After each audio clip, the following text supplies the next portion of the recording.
Le mercato, ce n'est pas seulement des offres, des départs, des transferts, c'est aussi des prises de décision. Pablo Longoria et son entraîneur Jorge Sampaoli vont devoir trancher certains cas particuliers. Au premier rang desquels on retrouve forcément Steve Mandanda. Faut-il tout faire pour le convaincre de rester à l'Olympique de Marseille, lui promettre des choses par rapport à la saison prochaine? Un cas épineux à gérer pour le duo Longoria-Sampaoli. Deux jeunes en gros manque de confiance, mais deux potentiels que l'on a pu cerner, Luis Enrique et Conrad de la Fuente. Que doit-on faire? Faut-il en vendre un, prêter les deux? Ça, ce sont des décisions qui vont être prises rapidement pour savoir dans quel sens va devoir s'orienter le mercato offensif de l'Olympique de Marseille. Et justement, dans le cadre du mercato offensif de l'Olympique de Marseille, faut-il tout faire pour faire revenir Amin Harit, auteur de 2 ou 3 très bons mois en fin de saison?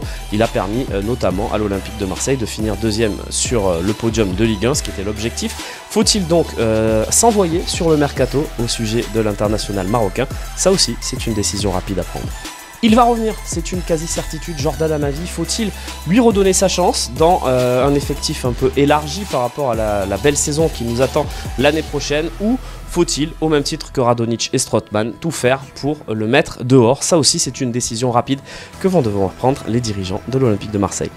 Tout le monde était d'accord pour le faire revenir, même quitte à mettre un gros prix sur lui. Paul Lirola a globalement déçu cette saison, il n'a jamais réussi à contenter les supporters de l'OM, et plus grave, il n'a jamais réussi à se fondre dans le système de jeu de son entraîneur Jorge Sampaoli. Faut-il lui maintenir une grosse confiance, ou faut-il essayer déjà de trouver une porte de sortie pour l'Espagnol? Là aussi, c'est un cas épineux à trancher rapidement.